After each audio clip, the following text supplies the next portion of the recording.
I'd like to call to order December 7th, 2023 meeting of the North Carolina Wildlife Resources Commission. This meeting is being streamed live and recorded as a public record.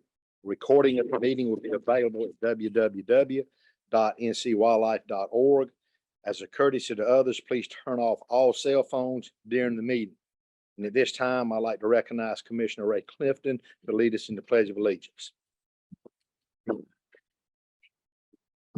I pledge allegiance to the flag of the United States of America and to the republic for which it stands, one nation, under God, indivisible, with liberty and justice for all. This time, I'd like to recognize Commissioner John Alexander to provide our invocation. Thank you, Mr. Chairman. Please pray with me. Dear Heavenly Father, we want to thank you for this beautiful day and for this beautiful world that you've entrusted to us. We ask that you provide your guidance and your wisdom to help us care for this world. And Heavenly Father, as we are now in the midst of a time when there are many people enjoying your outdoors and the bounty that you allow us to harvest, we pray for their safety. And we further pray for the safety of our wildlife resources staff as they work to help provide a memorable experience for our citizens enjoying your outdoors. And Heavenly Father, as we near the end of this year, we want to thank you for your guidance as we strive to enhance our wildlife and the beauty around it. We pray that you will continue to guide us into the future. And Heavenly Father, we would like to remember that on this day in 1941, a Japanese sneak attack on Pearl Harbor killed 2,403 Americans and plunged our nation into a horrible war where millions of Americans fought and 444,000 made the ultimate sacrifice to help protect our freedom. And it is in your most holy name, Heavenly Father, we pray. Amen. Amen. Thank you, Commissioner Alexander. This time I'd recognize Margot Minkler to do a roll call of commissioners present. Margot. Good morning. I'm going to do a roll call for our December 7th, 2023 meeting. Monty Trump, Here. Mark Craig, Here. David Hoyle, Here. John Coley, Wes Seegers, Tommy Fonville, Tom Berry, Here. Brad Stanback, Here. Jim Ruffin, Here. Ray Clifton, Here. Kelly Davis, here, Steve Wyndham, Here. Landon Zimmer, Here. John Stone, Here. Hayden Rogers, John Alexander, Here. Tom Hayslip, Here. J.C. Cole, Here. Mike Alfred. Here. Mr. Chairman, you have a quorum. Thank you, Margot. North Carolina General Statute 138A-15 mandates that the commission chair shall remind all commissioners of their duty to avoid conflicts of interest and appearances of conflict under this chapter, and that the chair also inquires as to whether there is any known conflict of interest or appearance of conflict with respect to any matters coming before the commission at this time. It is the duty of each commissioner who is aware of such personal conflict of interest or an appearance of a conflict to notify the chair of the same. And at this time, I'd ask, are there any recusals for any of the commissioners? If not, I have a recusal that I request for on Exhibit D1 that I let y'all be aware of yesterday. So I asked for a recusal on D1. Are there any others? Hearing none, you have the minute meetings of October 26th and November 16th meetings of which are Exhibit A and Exhibit B in your packet. Those minutes were previously distributed to you. Are there any changes, additions, or corrections to either one of those minute packages? Hearing none, I'll entertain a motion that minutes of both of those meetings be adopted. So moved. Second. Zimmer and Hoyle, you got that? Yes, sir. All those in favor signify by saying aye. Aye. Opposed, minutes are approved as presented. At this time, I'd like to recognize Jason Cottle to provide a financial status report.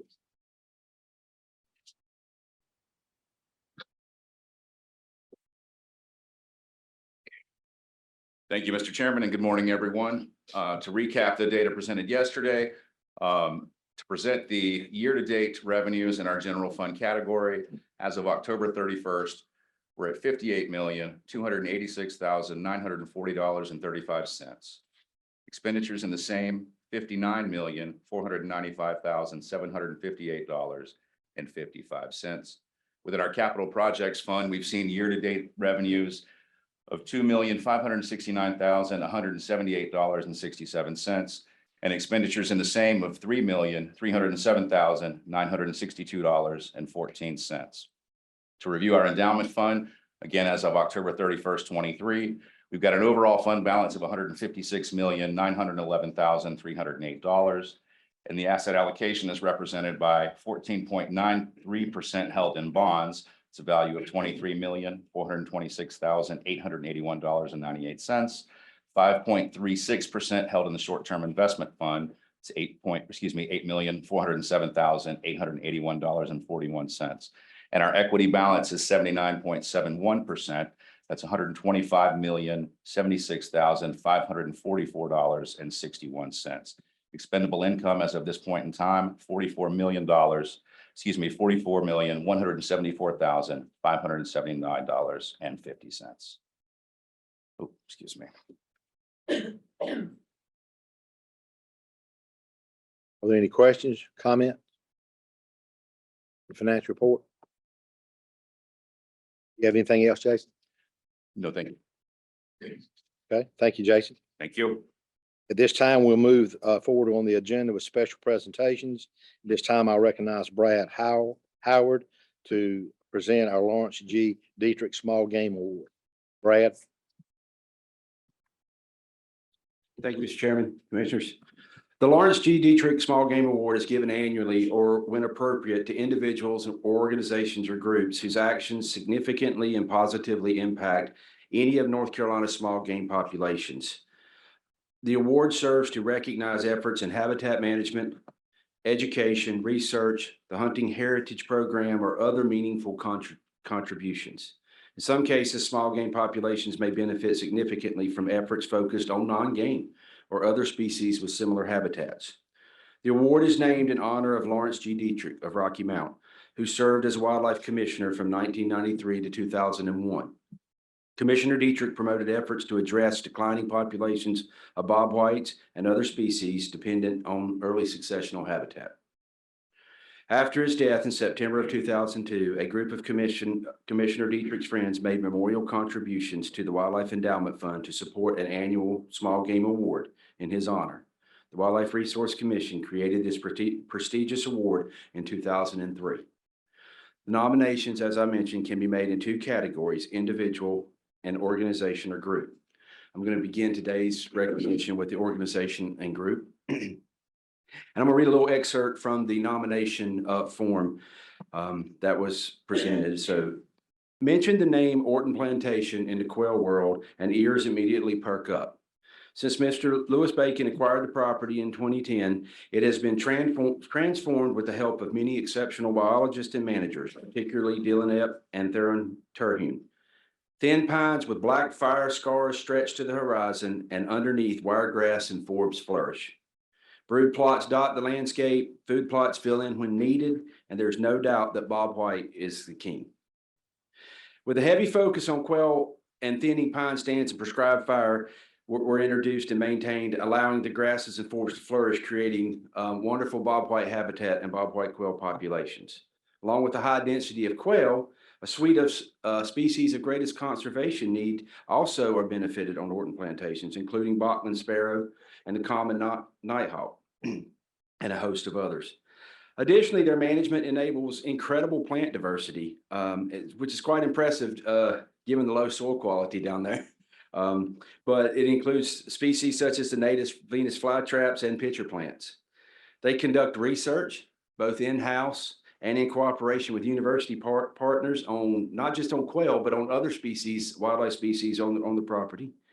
Orton is a part of the new Wild Quail Management Area program that the commission created several years ago, and they continue to provide us constructive and positive feedback on that program.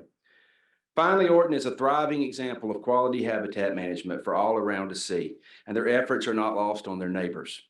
Orton is slowly inspiring others to practice similar management strategies. So for these reasons and many more, the North Carolina Wildlife Resource Commission recognizes Orton Plantation owner Lewis Bacon, property manager Dylan Epp, and research director, wildlife biologist Dr. Theron Terhune as the recipient of the 2023 Lawrence G. Dietrich Small Game Award for an organization.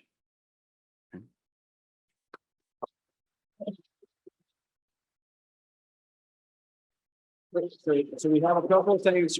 One of our traditional things is we present all of our award winners with a drip torch. This is not a commemorative drip torch. It doesn't have anything engraved on it. It is meant to be used. Yeah, y'all figured it out. Yeah, and this says, in recognition of your many years of dedication to early successional habitat restoration and management that has significantly improved habitat for bobwhite quail and other associated wildlife and has increased public knowledge and interest in small game conservation. Yeah, you can set that there. Microphone is yours for a few. I got 30 minutes, right? Yeah. Perfect. The chairman's always up for that anytime. Yeah. Yeah, I hear you.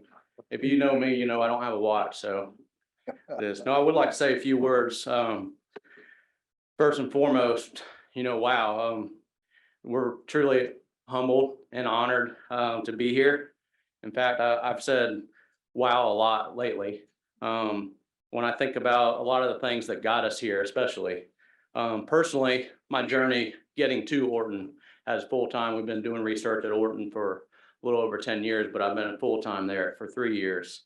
I said, wow, the amount of resources and time that's gone into Orton to restore the pine savanna that he mentioned. The number of radio tags that we've deployed on quail is over 3,500. Wow, that's a lot for one property. The plethora of meetings, field tours, emails, texts, and all those things in planning and implementation, putting habitat on the ground. I think about all the graduate students we've had, the undergraduate students, the interns that have used Orton as their field of education out in the field. Wow, the essence and meaning of the Dietrich Small Game Award is pretty phenomenal. Wow, I'm so humbled and so thankful to be here to accept it. I think I've said wow so many times that I can spell it backwards. Now I know what kind of group we have here. I'd have 3 big thank yous for this award that I want to share with y'all. And it comes down to number 1, our landowner, number 2, our team, and number 3, our partners. I want to say couple little things about each of those. First and foremost, none of what has been accomplished at Orton over the past 13 years could have been done without Mr. Lewis Bacon. His unparalleled dedication of resources is inextricably linked to his vision of rekindling the historicity of longleaf pine ecosystems and savannas. Also, a deep-rooted conservation ethic that he has, and his ecosystem-based mindset that he has infused his entire staff, Dylan and I included. And that mindset facilitates the conservation and management success that we've had at a very high level. And a lot of y'all have seen that. If you haven't, come see me. We'll make sure that you see it. Second is our team. I'm up here. You see my face, but I'm one person. Dylan Epp is one other person. Lewis Bacon is another person. That's 3 names that's on there. But it takes a team to put habitat on the ground, a unified team at that. An example is we burn about 6,500 acres of land per year in about 4 weeks. That doesn't happen with 3 people etched on a plaque. So it's a team. We have almost 40 people on our team at Orton, and it takes the whole team to get the job done. Third, our conservation partners. You mentioned some of the universities our university group we work with UNCW, University of Delaware, University of Kentucky, and others to do a lot of research on the property. Some nonprofit organizations such as Signal, Cape Fear Bird Observatory, Audubon Society, More Charitable Foundation, and North Carolina Wildlife Resource Commission, just to name a few. There's others. Our conversations with biologists within the commission, Chris Cray, John Henry, Hannah, as well as the Sage Sounding Board that we have with Steve Wyndham and Cam Ingram is invaluable, absolutely invaluable to our program. We wouldn't be here if it wasn't for all of those partners. I've been doing research on game birds for over 25 years. And so I know this one thing, what each and every one of y'all do matters. A lot of times what we do is a thankless job, and I'm here to tell you that it does matter. Whether you're on the ground, giving habitat advice to a private landowner, or pushing a pencil pending legislation to make sure that we still have the right to burn, what you guys do matters to conserve the species that we know and love. If you don't have a pet species, let me give you one, northern bobwhite quail. Stay the course. We need each and every one of y'all to keep our right to burn and to keep our right to do other things and to save conservation and save the birds and the other wildlife that we love. So I'll close with a quote from John Muir. When we try to pick out anything by itself, we find it hitched to everything else in the universe. This sentiment I have found in my journey to be so true in wildlife management and life itself. Our decisions and actions can have lasting impact, good or bad. This is why we at Orton apply an adaptive and integrative approach to management and conservation. It's always changing, right? So as a group, I'll say that we're truly humbled and honored to receive this award. Thank you for recognizing us, our team, and our partners, and Orton in the great state of North Carolina with such a prestigious award. It's a testament to the work that's been done, but a springboard to where we have yet to go. Thank you.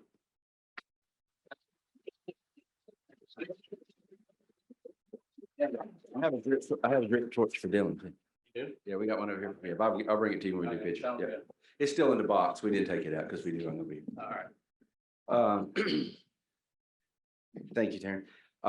Next will be our award recipient for individual category. The Broadwell family owns over 5,000 acres adjoining Suggs Mill Pond game lands in Bladen County. While they're great neighbors to have at Suggs, they are also actively managing their land for longleaf pine. A little bit of a theme in the awards this year. This has improved the habitat for bobwhite quail, fox squirrels, and many other species on the family land. Since the passing of their father, Don Broadwell Sr., Richard Broadwell, along with his brothers, continued to carry on his father's passion for the land. Specifically, Richard has taken a lead in overseeing and conducting the on-the-ground management of the property. He puts a great emphasis on prescribed burning, which he does himself, with assistance from the Bladen Lakes Area Prescribed Burners Association, of which he is an active member. And highlights of the management on the property include restoring native longleaf on the property, in addition to forest thinning, daylighting roads, and other management practices to benefit wildlife. They maintain the largest expanse of Atlantic white cedar in North Carolina and possibly in the East Coast at 722 acres. The family routinely volunteers their land and access to it for educational purposes such as landowner tours and the like. They're quick to allow access for wildlife surveys, and Richard himself conducts bobwhite quail whistle counts. The property is part of the Safe Harbor program for red-cockaded woodpeckers and has donated, and the family has donated 1,770 acre easement to the Nature Conservancy, both of which will ensure long-term conservation of this endangered species. Finally, the entire property and the family's efforts complement and contribute to a much larger network of conservation lands in Bladen County. Now, these are just a few highlights and reasons that the North Carolina Wildlife Resource Commission recognizes the family of Don Broadwell Sr.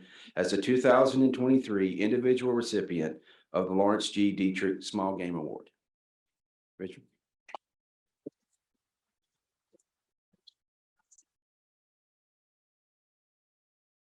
I trust you do know how to use this. Oh, yes. Yeah, okay. We'll use this very much. I'm going to say this is in recognition of your many years of dedication to early successional habitat restoration and management that has significantly improved habitat for bobwhite quail and other associated wildlife and has increased public knowledge and interest in small game conservation. Wonderful. Thank you. Thank you. Just very quickly, this is a tremendous award. Thank you so much on behalf of my family I'm accepting this primarily for my brothers, Charles and Don Broadwell, who unfortunately could not be here today. And as he mentioned, my father, Don Broadwell, who was a lifelong lover of quail hunting and grew up in southeastern Georgia and spent most of his childhood wandering the farmland, fields, and marshland around their farm hunting. The only rule that their mother had was that they had to eat anything that they shot. And so he got pretty selective about what he would hunt. He and his brother found themselves in North Carolina after college and wanted a place to duck hunt. And so they built a very fine duck hunting impoundment in Bladen County.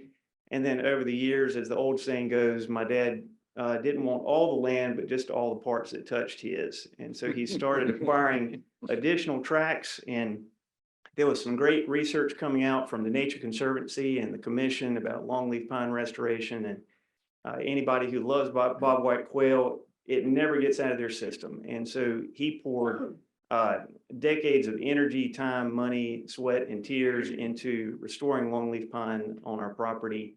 And with some success managing bobwhite quail, but he had a tremendous amount of fun doing that.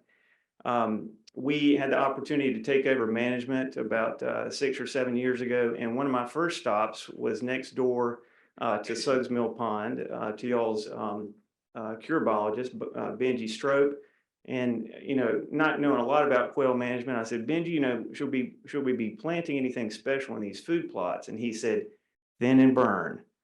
And I said, well, Benji, should we be doing any kind of predator controls, anything special we should be doing? He said, thin and burn. And this went on for about 20 minutes, and I'm not the smartest person, but after a while, I finally got the idea that we should be doing a lot of thinning and burning.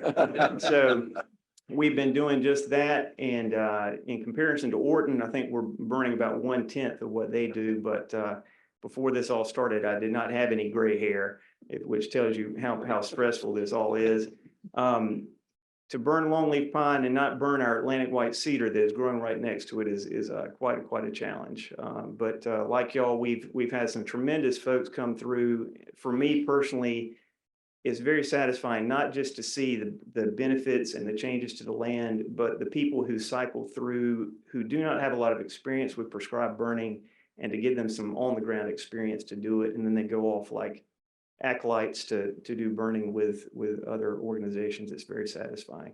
But thank you so much. We have been longstanding fans of the commission our entire lives. There were always copies of Wildlife in North Carolina floating around our house. It's an amazing publication. Y'all have the most incredible staff, and I'm just so thankful for what y'all do for the state of North Carolina. So thank you so much.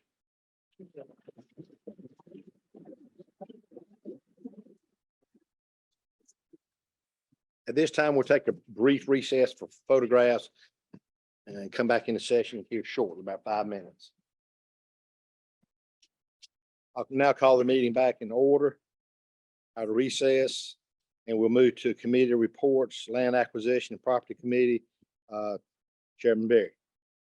Thank you, Mr. Chairman. The Land Acquisition and Property Committee met yesterday at 9 o'clock, December the 6th.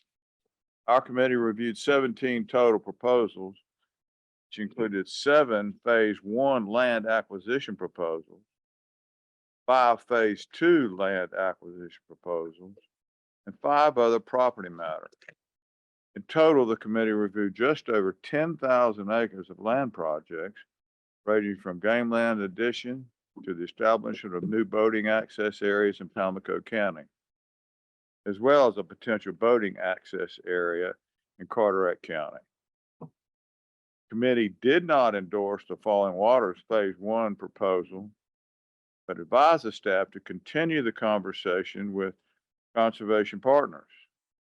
Staff will bring the Falling Waters Phase 2 back to the Land Acquisition Properties Committee at a later date when more information is on hand. It also noted that the LAP committee did not endorse the King Parton easement request. Mr. Chairman, that concludes our report. Thank you, Chairman Berry. Are there any other comments, questions from any of the commissioners by the Land Acquisition Property Committee report? Hear none, I'll move forward at this time and recognize Chairman J.C. Cole, Boating Safety Committee report. Thank you, Mr. Chairman. Voting Safety Committee met yesterday at 10.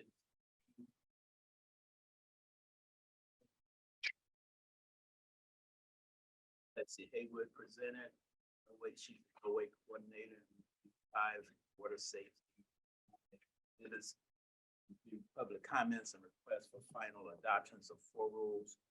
It endorses the final adoptions of rule amendments for Brunswick County with changes, Rockingham County with changes, Caldwell County, and the town of Rhodhiss. We also reviewed 1 request for a notice of text to be officers in hearings and rulemaking for Bladen County. He endorses the approval to submit the notice of text for Bladen County. We have the voting safety.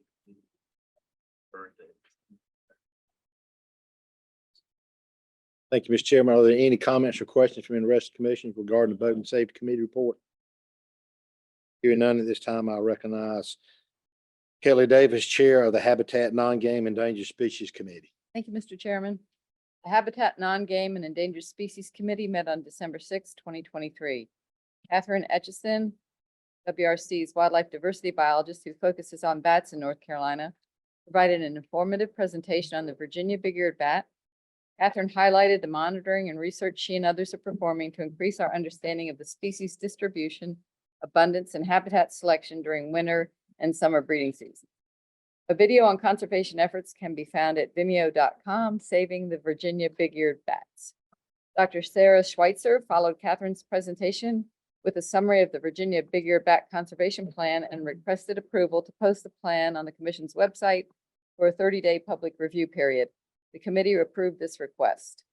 Rachel Hoke presented a proposed amendment to the reintroduction proposal for the spotfin chub that would include the Snowbird Creek watershed for the reintroduction of the species under our programmatic safe harbor agreement. Committee members approved the amendment.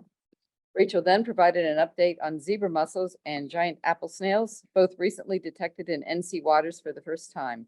She also provided information on the new WRC Aquatic Nuisance Species Reporting Tool, which was launched in October of 2023, and allows the public and partners to report sightings of possible aquatic nuisance species and increase the Commission's early detection and rapid response capabilities. Next, Rachel provided an update on the reintroduction efforts for the magnificent ram's horn and Roanoke log perch.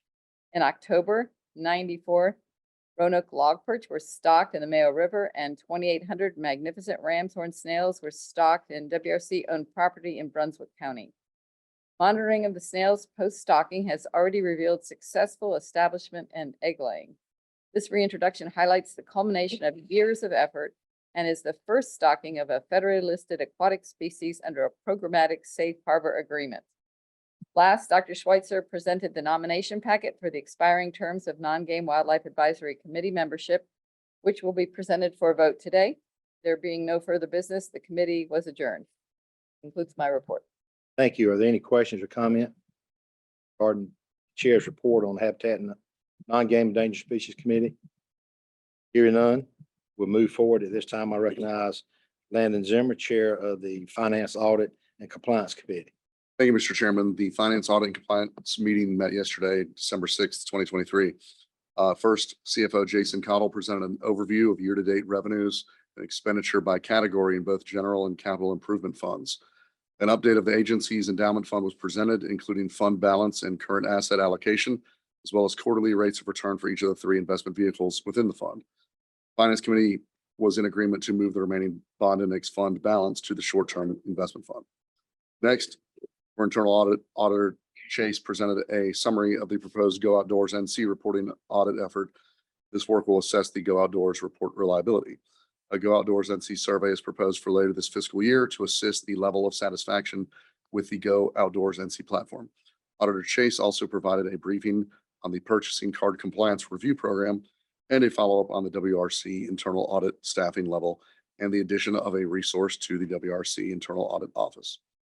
Referring earlier to the agreement of moving the bond index fund to the short-term investment fund, I make the motion on behalf of the Finance Committee. I move that the commission transfer the remaining funds from the bond index fund to the short-term investment fund unless the bond index fund loses more than 5% before the transfer is initiated.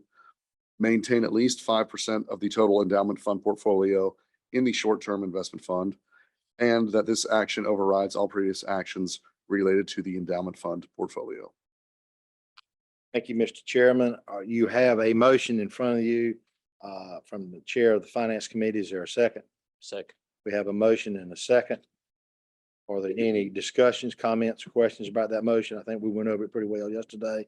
This is moving this money to be available for our large capital expenditures coming up over the next, well, from now until for about 3 years from with Samarkand, which is currently under construction, 10 million and 20 million liability we have to go towards the Setzer rebuild there on that fish hatchery. So that was recommendation to Finance Committee. Any further questions, comment? Hear none, all those in favor of the motion presented by the Finance Committee signify by saying aye. Opposed? Motion carries.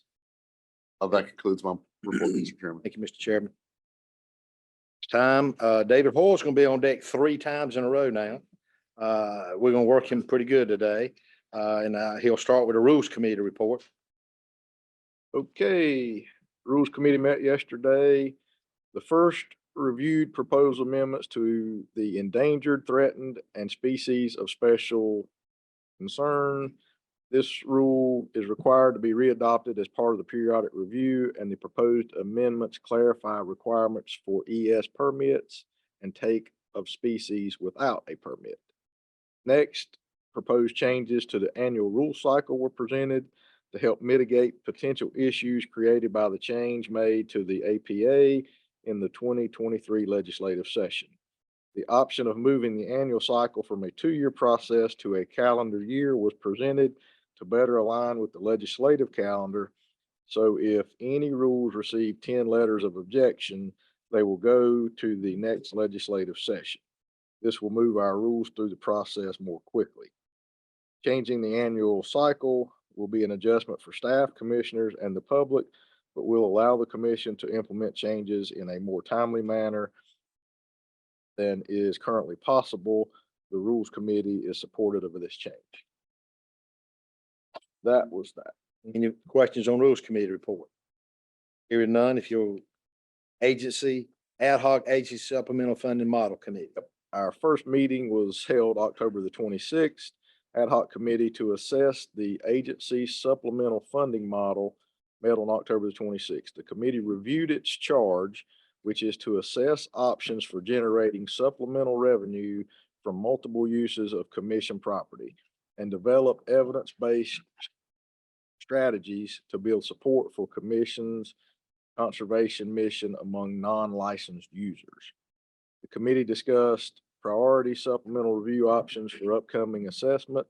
Staff presented a list of potential supplemental revenue options for the committee's consideration, along with assessment criteria to be used to evaluate each potential revenue stream. The committee asked staff to proceed with evaluating the feasibility, potential benefits, and potential fees associated with the options presented. Staff will update the committee on the assessment progress at regular intervals. That was the October 26th. Yesterday, December the 6th, ad hoc met to review the list of options for further assessment recommended by WRC staff. The options include changes to vessel registration and permitting, changes to select licenses, partnership opportunities, and discussing an access pass for unlicensed users using WRC properties. The committee asked staff to proceed with the assessment of options, which will be presented to the ad hoc committee in 2024 for consideration and recommendations to the committee of the whole. That ends my reports. Thank you. Are there any questions regarding the ad hoc agency supplemental funding model committee reports? They're off to a good start. Thank you for that. And I think they're, from what we saw yesterday, they're moving in a good direction from feedback I've got from the rest of the commissioners. So thank you for that, Mr. Chairman. Committee of the Whole met yesterday on December 6th. The Committee of the Whole met yesterday afternoon. Melva Bonner began the meeting with proposed changes to hunter education course rules and a petition for rulemaking for a no-wake zone on Bradley Creek in New Hanover County. Next, Executive Director Ingham recognized Senior Officer William Boone and Master Officer Richard Becker as recipients of the 2023 Governor's Awards for Excellence for Safety and Heroism, and Gary Gardner recognized staff for receiving the 2023 State's Organization for Boating Access 2023 Outstanding Project Award for work at the Wrightsville Beach Boat Access Area. Gary went on to form the committee that the Wildlife Commission will be hosting the 2024 meeting next August in Wilmington, where we expect over 200 participants. Me and Brad Howard provided an update on CWD testing for this season. Hunters have submitted over 19,000 tests so far this year, which is over 2,000 samples more than the entirety of all of last year. Christian Waters provided an update on striped bass in the Albemarle Roanoke. The Division of Marine Fisheries has announced that they do not plan to open the season in the Albemarle Sound next year. And based on our sampling on the spawning ground, staff recommended not opening a season in the Roanoke as well. Christian then updated the committee on recent actions taken by the Marine Fisheries Commission, including rule changes that they are proposing for joint rules. Commission will prepare and submit comments when the public comment period is open. Lastly, I informed the committee of the status of the changes to the commission by the legislature, including the addition of 2 new wildlife commissioners. Being no further business, the committee adjourned. Are there any comments or questions to the report of the committee on the whole? Thank you. And hearing none, we will move forward now at this point. And I will recognize Christian Waters, our Inland Fisheries Division Chief, to introduce our agency speaker for our agency spotlight on the current status of North Carolina's crayfish. Good morning, Commissioners. It's my pleasure today to introduce Michael Perkins.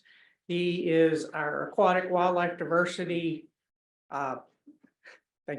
aquatic wildlife diversity biologist in the Foothills region. He works out of the Marion office. He has been with us since 2015. Prior to that, he worked with USGS on freshwater mussels, and he's also a graduate of Appalachian State University. He's demonstrated his skills as a biologist and a taxonomist during his short time with us. In fact, he's helped discover and describe 1 species of freshwater fish, 2 species of freshwater mussels, and 4 species of crayfish. So he's been very productive in his short time. But again, thanks, Michael, for being here, and he's going to present on our crayfish in North Carolina. All right. Okay. All right. Thanks, Christian, and thanks you all for giving me the opportunity to come talk to you today. So, like many people at the commission, I wear many hats, and we've heard about Roanoke log perch, we've heard about zebra mussels. Those are things I work on too. But one of the things I've gotten really involved with since I've been here is crayfish. So my first question for y'all is, how many of you used to catch crawdads as a kid? Just raise your hands up really high. Okay. That's like the majority. How many of you still catch crawdads?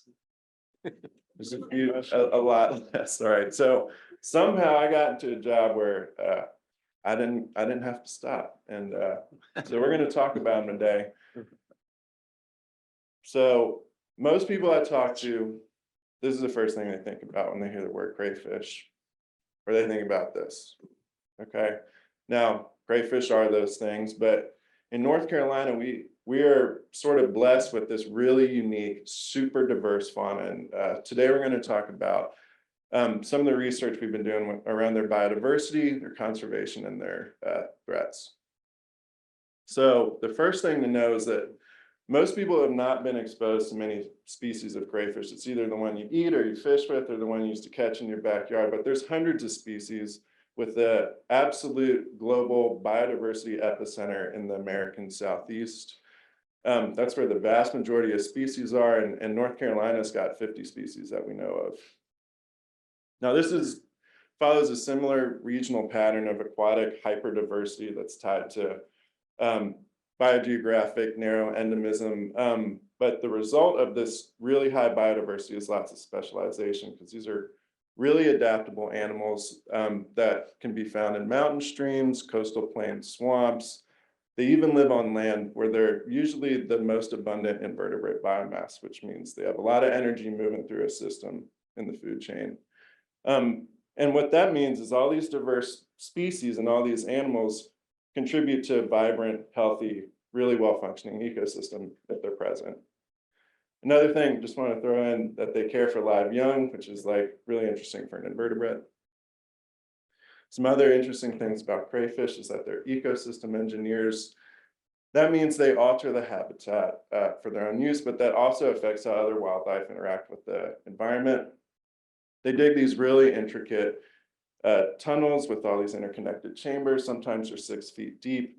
And they're utilized as semi-permanent structures by a host of other wildlife. Like I've found snakes, small mammals, salamanders. One time I even found a 1,000-year-old shark-napped knife blade, which I had to confiscate. Why does a crayfish have that? So yeah. See if I can get this video to play. One really interesting and really sort of bizarre thing about crayfish is that they host their own sort of sub-level of biodiversity in the form of these ectosymbiotic worms that are only found on crayfish. Different species of crayfish have different species of worms. Different aged crayfish have different species of worms. So this is something, I mean, we basically know nothing about it. Just a big knowledge gap here. Okay, so with all this cool crayfish stuff going on, we're really fortunate to have a partner with Dr. Bronwyn Williams. She's at the museum. This is a picture of her. I took a couple years ago. If you ever get the chance to go out with her, you will learn a lot. You will get dirtier than you've maybe ever been in your life, which is like just perfect field work. So we started collaborating with her around 2017 to look at updating distribution and conservation status for these animals, resolve some taxonomic issues, which is like the crayfish research question, and start to identify and assess some of these threats.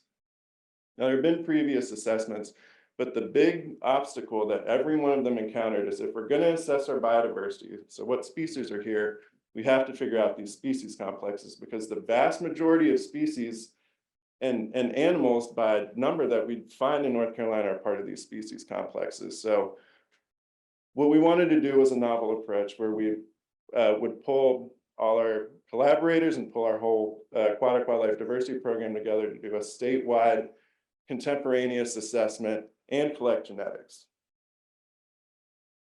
So this is the state separated by a major river basin. And one of the tools we had, one of the resources we had, was the museum's research collection. So that was we were able to use that, thousands and thousands of specimens on hand in jars. We could reference those during our collections.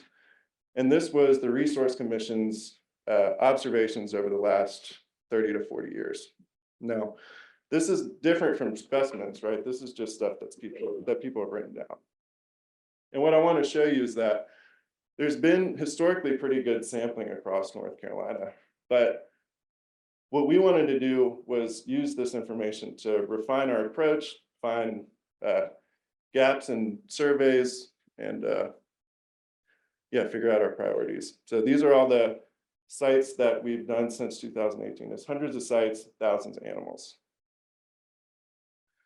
And what we can see from this data is some really interesting patterns with biogeography. So this is a heat map of our river basins with darker shading. Let me pull these up. Darker shading being more species than lighter shading. And the big takeaway here is that biogeography is the driving force behind crayfish biodiversity. They're not homogenously distributed across the state. Some places just have more species than others. The second thing we're finding out is that each river basin has its own endemic fauna, okay? So you don't find the same species, say, in the Upper Yadkin that you do in the Lower Tar. You don't even find the same species in the Upper Yadkin that you do in the adjacent Catawba. So those are kind of the big patterns that we're seeing.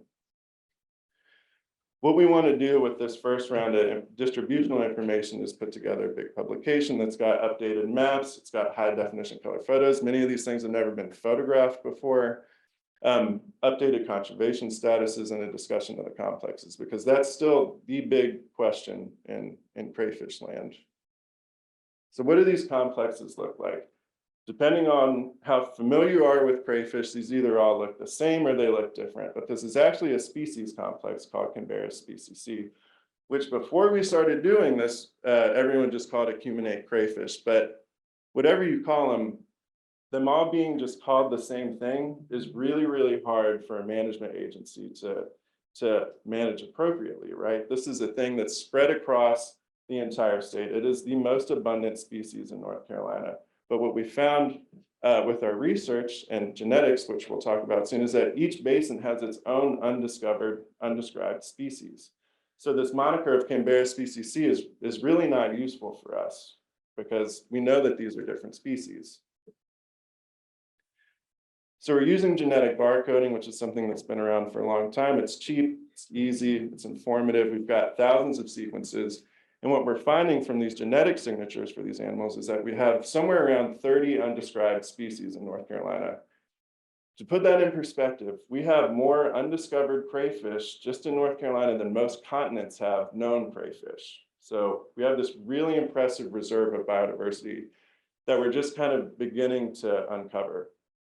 Now, the process of uncovering what these species are is very, very in-depth and honestly quite tedious. But since the beginning of this project, we've discovered and formally described and peer reviewed 4 species new to science.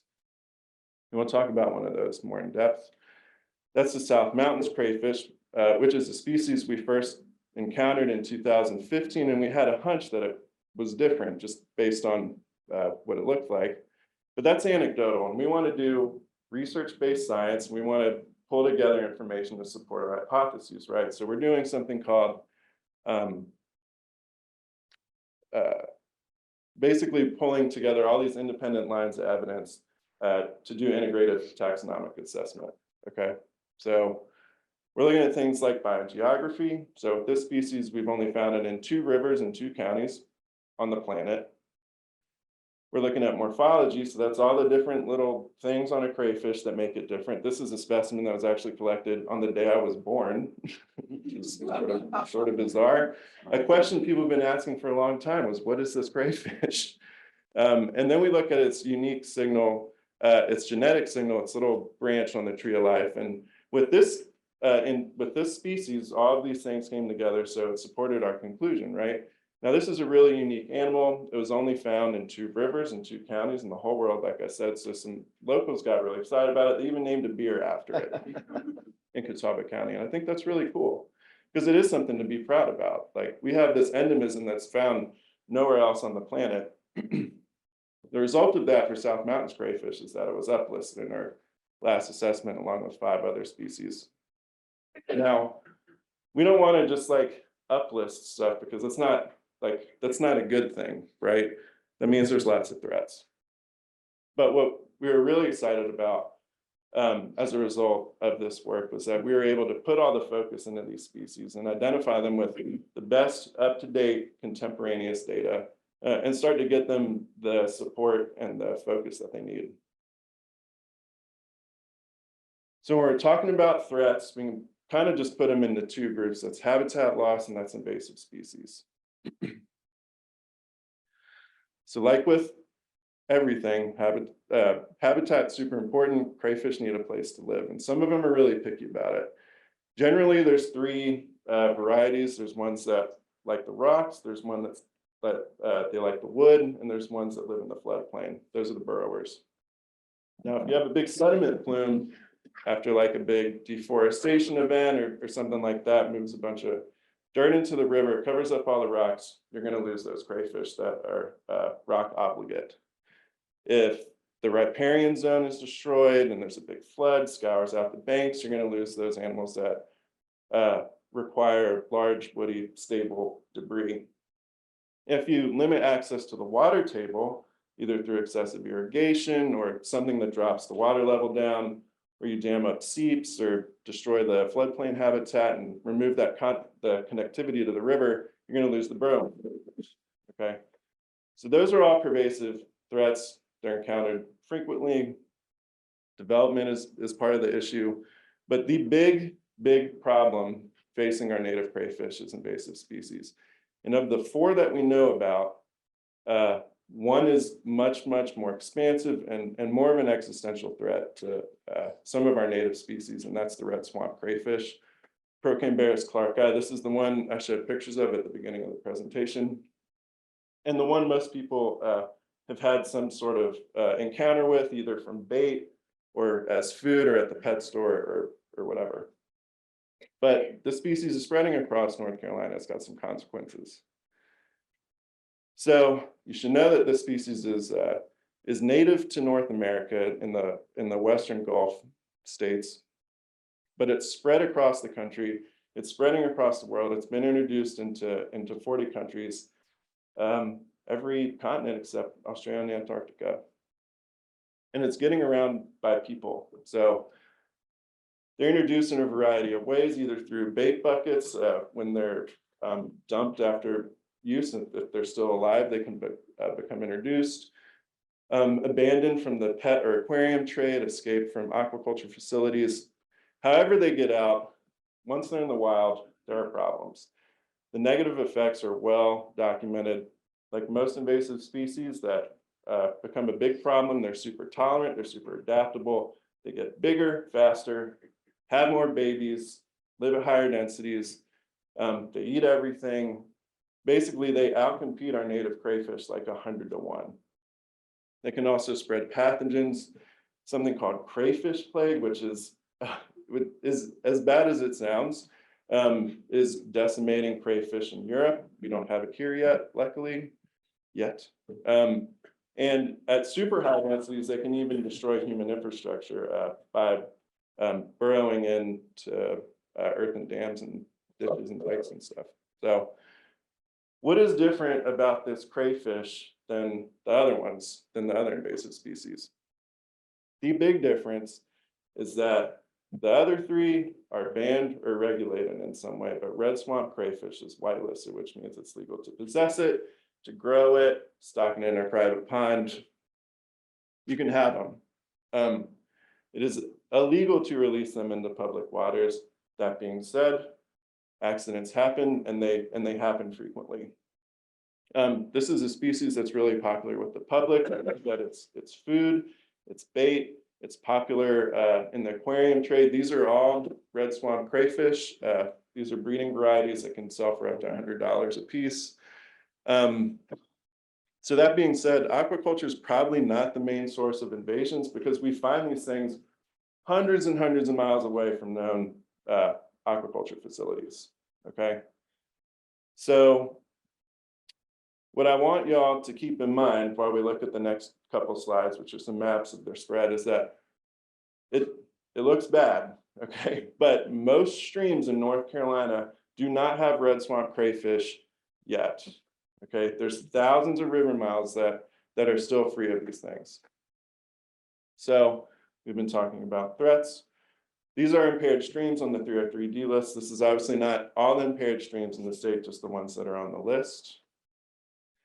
And this is a relative abundance map of red swamp crayfish, where bigger dots are more crayfish than little dots. And we can see that this is primarily an eastern phenomenon, right? They're mostly in the coastal plain. That's what's the most similar habitat to their native range. But try and move the mouse here, but you can see they've even spread to the upper French Broad, right? So that's distinctly Western North Carolina mountains. They're in every basin except the Hiawassee, and they have continued to spread since their introduction in 1983. So this is a problem that's not solving itself. We can overlay our state list of crayfish on top of this map and see basically that they're all fighting for it, right? They've got a variety of threats. The threats are growing, development's growing, invasive species are expanding. So we've got a lot of work to do still. Ongoing research is going to figure out what can we do about red swamp crayfish. We want to identify and monitor our rare crayfish populations, describe all our unknown crayfish, of which there are dozens, look at how all these different crayfish interact with each other, as well as keep an eye on emerging threats like disease, like the crayfish plague I mentioned, as well as other invasive species like the clonal marbled crayfish. Yeah, so that's it. Want to thank Bronwyn Williams, who's been an amazing collaborator, and everyone at Aquatic Wildlife Diversity. This is obviously not something I've done on my own. This was a big group effort. It started in 2018. We've had a little turnover, bringing more people in. We're still working on it. Yeah, so I think I've got time for a few questions. Thank you, Michael. That was an excellent presentation. Are there any questions from any of the commissioners? I have one. I like to use iNaturalist. to load up, iNaturalist is a great website. You can take pictures of anything, put in there. It's got a super algorithm, has pretty good success with telling you what you're seeing, whether it's a moth, which you guys says I'm big fans of, a crayfish or a duck or whatever, but do you use iNaturalist for? That's the only finding- thing I use it for, actually. Looking for crayfish. Yeah, so like when, at the beginning of the presentation, it's like, how many of y'all like to catch crayfish? The public loves to catch crayfish. They like to take pictures of them, and everyone puts them on iNaturalist. So we've actually discovered new populations of rare crayfish that way. We've even helped discover an unknown crayfish that way. But the majority of specimens that get uploaded to iNaturalist in North Carolina are red swamp crayfish. I've got one. Yeah. Thank you. Fantastic presentation. Thank you. A lot. Any further questions? Thank you, Michael. All right, We appreciate it. We'll move on with the agenda now to Land and Water Access Division Property Matters. And at this time, I'll recognize Ben Solomon, our Assistant Chief and Land Acquisition Manager, to present recommendations on Phase 2 land acquisitions.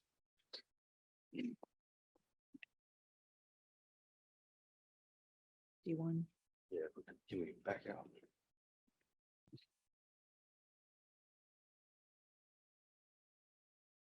And as usual, if you all will wait to the presentation, if the commission will wait to the presentation, I'll ask for a motion in a second on what we need to approve, so Margot doesn't hit me with something under the table.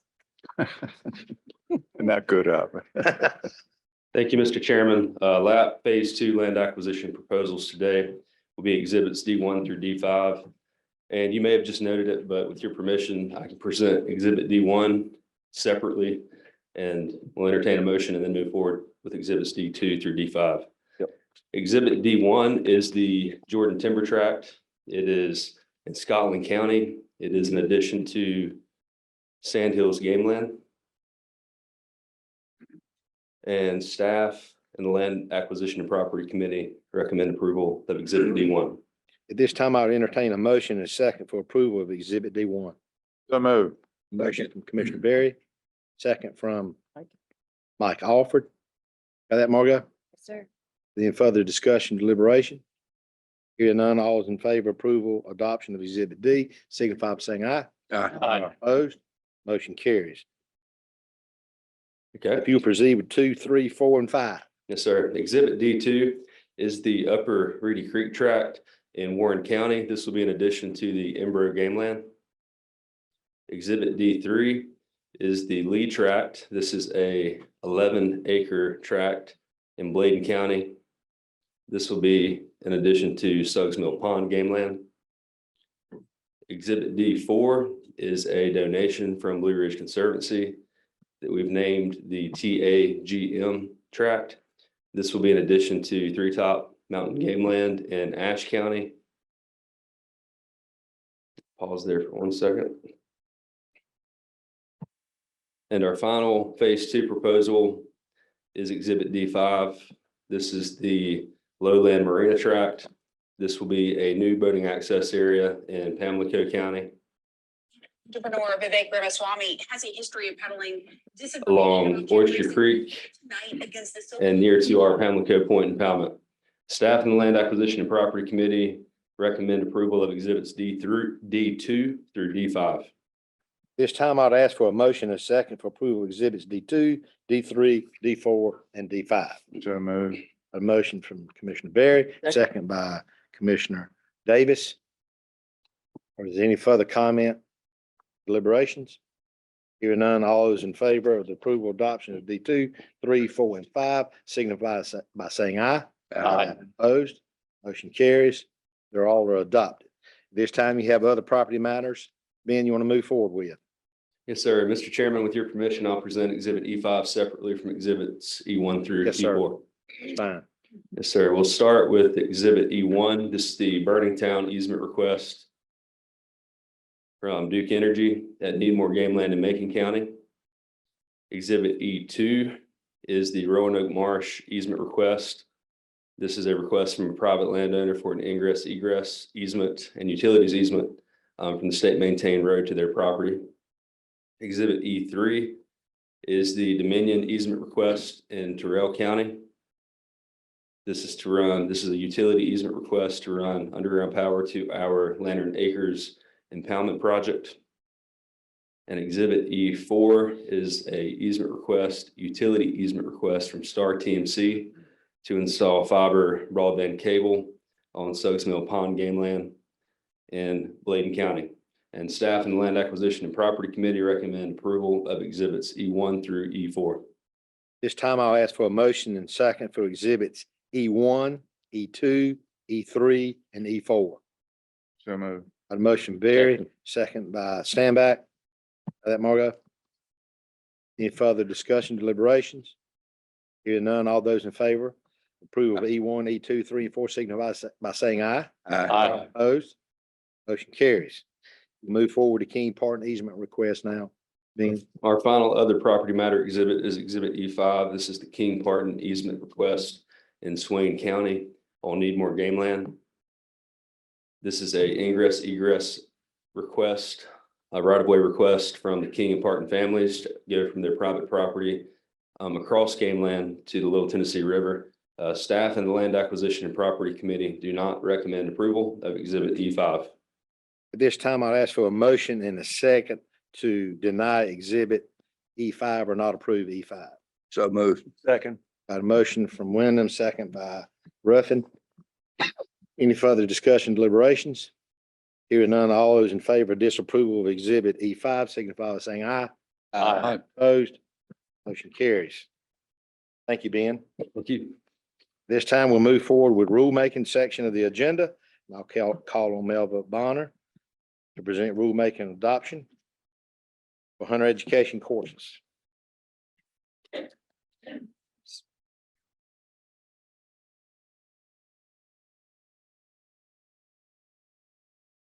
Thank you, Mr. Chairman, and good morning, everyone. The first rulemaking item on the agenda today is for the permanent readoption of the 10K0100 Hunter Education course rules, which includes 10K0101 course requirements, 10K0102 issuance of certificate of competency, 10K0103 instructor certification. The rules in this subchapter were determined to be necessary with substantive public interest and are required to be readopted as a part of the periodic review. At this time, staff recommends the permanent readoption of 10K0100 Hunter Education course rules as presented at yesterday's committee of the whole. At this time, I'll ask for a motion and a second for approval and adoption of exhibit F2. Moved. Got a motion from Ruffin, Second. second by Zimmer. How that, Margaret? Any further discussion on the adoption of this rulemaking? Hearing none, all those in favor signify by saying aye. Aye. Opposed? Motion carries. Have another one, Melba? Yes, sir. This is the New Hanover County Yes, sir. petition. The second and final rulemaking item on the agenda today is for the petition received for 10F0314 New Hanover County. In accordance with 10A0401 and 10A0402, the executive director received a petition for rulemaking on October 5th, 2023. The petition was forwarded by email to the commissioners for consideration on October 6th. The petitioner requested that the no-wake zone at the mouth of Bradley Creek be moved 400 feet closer to the intercoastal waterway to alleviate safety concerns. However, that was the proposal as it was presented today. We are updating that proposal presented at the committee of the whole on yesterday. To mitigate safety concerns with the extension, staff recommends extending the no-wake zone to include shore to shore, to include the no-wake zone as a shore to shore proposal. Here is the change from yesterday. We're including shore to shore. And let me go back to, hold on. It's looking for the map, but I do not see the map. I was going to show you the map and how it includes shore to shore now. At this time, staff requests approval to notice 10F0314 New Hanover County to open a 60-day public comment period, to hold one public hearing as presented at yesterday's committee of the whole, and to include today's modification. I'll ask for a motion and a second now for approval, Exhibit G. So moved. Second. A second. Before I call for a vote, let's just make sure everybody understands the change from yesterday. Yesterday, we just discussed the petition to add additional 400 feet. The original wake zone, we realized when we did the matrix, did not go from shore, so you could have boaters that could not meet wake zone requirements beside the wake zone that we preferred, that we proposed. Is that correct? And so this is to call for a matrix to go shore to shore and the additional 400 feet. Just want to make sure everybody was clarified on that difference since the committee discussions yesterday. Okay, any further discussion, deliberation? Hearing none, all those in favor of the adoption of Exhibit G signify by saying aye. Aye. Opposed? Motion carries. Thank you. Thank you. Thank you, Melva. This time I'll call on Betsy Haywood for our water safety rules coordinator. Thank you, Mr. Chairman. Good morning, everybody. Yesterday, in the Boating Safety Committee meeting, staff discussed 4 rules for amendments or 1 new rule for water safety on the following locations. We discussed 15A NCAC 10F 0304 Brunswick County on the Lockwood Folly River and some boating access areas that are owned or operated by the Wildlife Resources Commission. Also, we proposed adoption with changes for an amendment to 10F 0316 in Rockingham County on Ballous Lake at Carolina Marina. Adoption of an amendment to 10F 0338 Caldwell County on Lake Roadhis at Castle Bridge Marina and boating access areas in Caldwell County that are owned or operated by the WRC. And finally, we propose adoption of a new rule, 15A NCAC 10F 0380, the town of Roadhis on Lake Hickory shore to shore from east of the State Route 1611 bridge westward to the Roadhis Dam. Staff recommends your approval of these rule final adoptions. At this time, I'll entertain a motion and a second for adoption approval of exhibits H2, I2, J2, and K2 as presented. A motion and a second. So moved.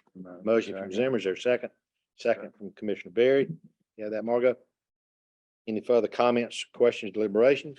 Hearing none, all those in favor of adoption of these exhibits as presented, please signify by saying aye. Aye. Opposed? Motion carries. You have one more, right? Thank you. Yes, Layton sir. County. Finally, staff recommends commission approval to publish notice of text with an open comment period and 1 public hearing for amendments to 15A NCAC 10F 0304 Bladen County on the Cape Fear River at Elwell Ferry, also at White Lake, and to incorporate boating access areas in Bladen County that are owned or operated by the Wildlife Resources Commission. Staff recommends your approval. So at this time, I'll ask for a motion and a second for the adoption approval of Exhibit L as presented. So moved. Motion from Wyndham, is there a second? Second from Davis. Margot? Any further discussion or deliberation on the adoption of Exhibit L? Hearing none, all those in favor signify by saying aye. Aye. Opposed? Motion carries. Thank you, Betsy. Thank you. That gets us through the meat of our rulemaking. And this time I'll call on Director Ingham to present a new meeting schedule for next year in response to rulemaking changes we covered yesterday afternoon in Rules Committee. Thank you, Mr. Chairman. Good morning, Commissioners. As we reviewed yesterday for some changes to the proposed schedule that was approved at our prior commission meeting, we're going to be asking you to approve Exhibit M, which outlines the new schedule with the changes that conform to our new rules calendar that the agency is achieving. And basically, the change will be from us moving our August meeting that y'all previously approved, and we'll be removing it and placing a new meeting Thursday, June the 6th, 2024. But we asked the staff ask for your approval of this new proposed schedule. This time I'll entertain a motion to second for approval and adoption of Exhibit M. So moved. Moved from Hoyle. Is there a second? Second. Second from Wyndham. Any further discussion, deliberations? Hearing none, all those in favor of adoption of Exhibit M signify by saying aye. Aye. Opposed? Motion is adopted. Cam, you got the next item, the consideration non-game wildlife advisory committee appointments. Yes, sir. As outlined in Exhibit M and reviewed yesterday in the Hinges Committee, staff recommends approval of David Cooper, Todd Ewing, Sarah McCray, Judy Ratcliffe, and Dr. Liz Rutledge to serve as members of the Non-Game Wildlife Advisory Committee. This time I'll entertain a motion to second for adoption approval of Exhibit N as presented with the non-game advisory board committee appointments. A motion from Davis. Second. Wyndham. Any further comments, discussion, deliberation? Hearing none, all those in favor of adoption of Exhibit N signify by saying aye. Aye. Opposed? Motion carries. It's adopted.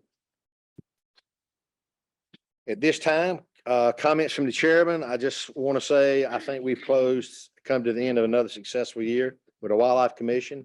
Got some major projects addressed, safe harbor agreements. We've seen the benefit of that, the fruits of years of working on that.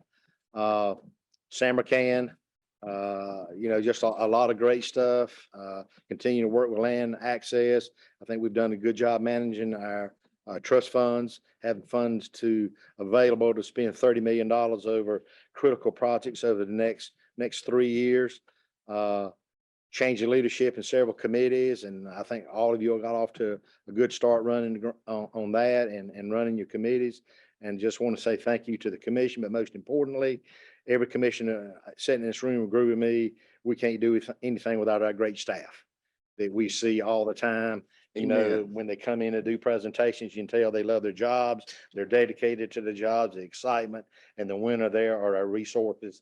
And wildlife resources, aquatic resources, game land users, whatever the circumstances are, they're the winners of all the productivity and the dedication of our staff to every one of them. So wish them all a Merry Christmas and Happy New Year and best wishes to the commission and all of our employees. Okay. Well said, Mr. Chairman. I also would like to echo the appreciation that I have. I was asked this morning how many Wildlife Commission employees there is total, and I verified that with our human resources, and there's 698 employees with this agency. That may seem like a lot, but as y'all see the work that's done across the state from the mountains to the coast, that's not many for all the work that we have to do and the challenges that we face. As most think that we manage this big game species, as we saw today with the great work that we have managing all wildlife species and fisheries resources across this great state. It's such an honor and a privilege to be the executive director of such a great agency. And to the commissioners, as we discussed yesterday, adding 2 new commissioners, thank each and every one of the 19 that are on the board today. Or a few of them that couldn't be with us today, but may be listening in. Thank y'all for a successful 2023. I spent a lot of time with you, either face to face or on the phone, that folks do not realize. I do talk about my time that I spend with the chairman, his dedication that he gives to the mission of this agency. And Mark Craig, the vice chairman, I spend some time with him and bother him on some Fridays in his office in Greensboro. And we have some great discussions, but thank each and every one of you. And I do look forward to what we've got coming up in 2024. Thanks, Cam. Are there any comments or any commissioners? Brad? I'd like to point out, since the Fisheries Committee didn't meet this week, I had a proposal from Mr. Derb Carter, who is here today, about a brook trout angler recognition program we might want to add. And if people want to stick around for a few minutes after the meeting adjourns, or would like to share that with us, and then perhaps at our next meeting, we could consider whether we want to bring that up. Thank you, Brad. Is there anything else from any other commissioners? Hearing none, meeting adjourned.